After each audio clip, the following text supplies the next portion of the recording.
For more on this story, we're now joined by Mduduzi Vilakazi from the Mpumalanga Tourism and Parks Agency, and he is the CEO. He joins us via our video link. Mduduzi, thank you so much for joining us this evening here on SABC News. One would ask, just looking at that insert, why would anyone want to build a home on the periphery of the Kruger? From our little research, we have found that most of those who are building at the buffer zone are people who are not originally from South Africa, mainly from the People's Republic of Mozambique. And this tells us that they may not necessarily qualify to even own a stand somewhere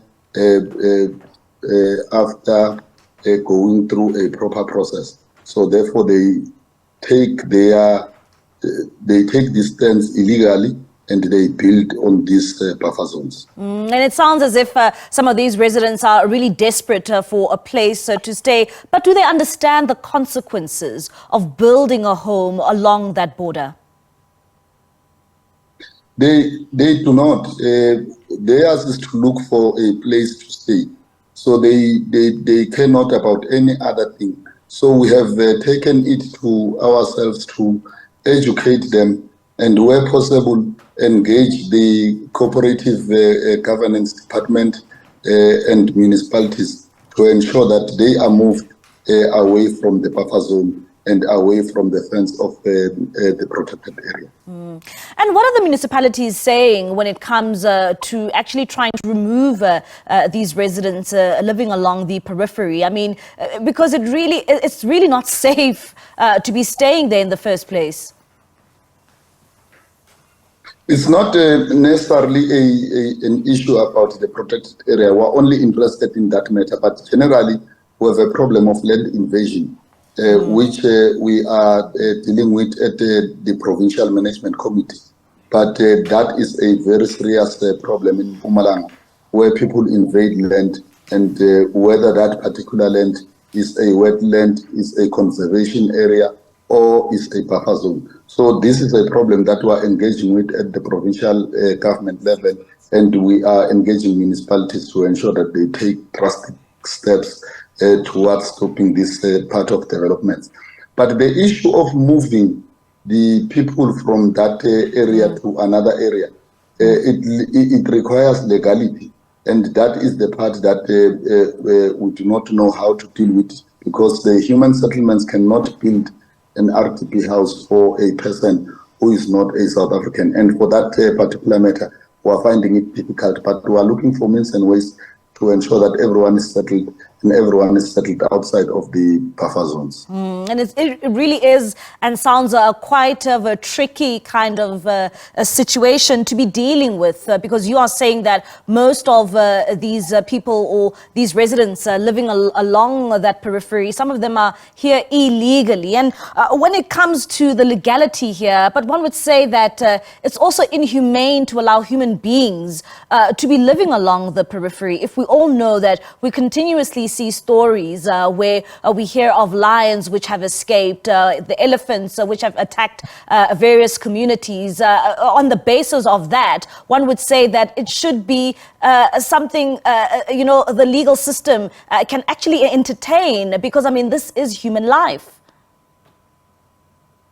Of course, this includes a lot of departments of government, including Home Affairs, which gives right to people to enter the country. It also speaks to police, who have a responsibility to ensure that everyone is legal and is documented.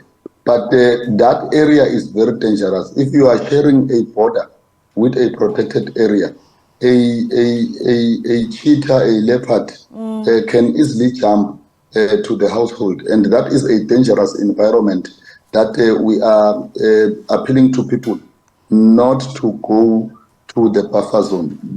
By law, you will have a core zone, which is your protected area, and you will have a buffer zone which must give 5 kilometers away from the fence, and then you will have a transition area where people can then develop.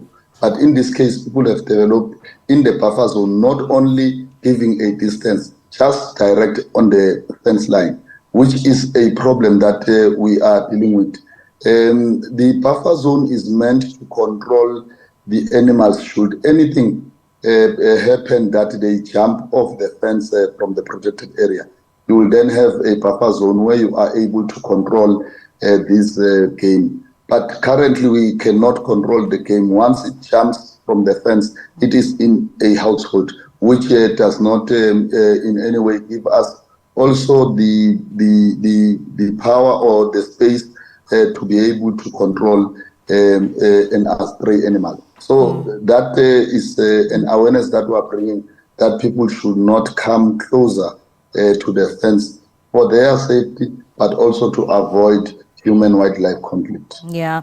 And Mduduzi, have you seen any reports being reported by the residents living in that community when it comes to, you know, some animals escaping from the Kruger National Park? You know, is it still something that has not occurred, or you've seen these kind of reports coming out from that community? Even today, we have received a report about the 2 elephants that are traumatizing the residents around the area. And we do receive these particular reports. And if you are to take away an elephant, you need a helicopter that will chase them inside the nature reserve. But we don't have a space there to do so because there are houses. So as a result of that, even if the reports do come, it is difficult for us to control the game that has jumped off the fence and is now in households. Very difficult, even difficult to euthanize them. But we are appealing to people not to come closer to the fence to ensure that such reports are not coming. Should they come, we still have space to control the game. And of course, you are on an awareness campaign and an awareness drive. Would you say that this has yielded some sort of positive response? Have you seen some residents, leaving that community and finding a home in like a different community? Of course, in an environment like this, the people that we're speaking about we're speaking about people who cannot, in their own accord, resettle solely because resettling is costly. So these are people who are not receiving salaries or income that can allow them the space to go and look for a new stand, start building again. If you look at the houses that are adjacent these fences, you can see that the people are struggling to even build the houses. Most of them are still incomplete, but people are already residing there. So this is a matter that even if they may wish to move, their financial situation bars them from taking such a decision. So the awareness has helped because we have met with the people. We have understood their outcry. We also understand the struggle that they are faced with. Mainly are living below the poverty line, and therefore we are engaging as government, from local government up to the national government, to ensure that these particular developments will have to have an interim solution. But beyond the interim solution, we must have means and ways, including bylaws that bars people from coming closer to the borderline of a protected area. Mduduzi, thank you so much for your time here on the late edition. Of course, that is Mduduzi Vilakazi from the Mpumalanga Tourism and Parks Agency. He is the CEO, continuing there to warn residents and of course those living around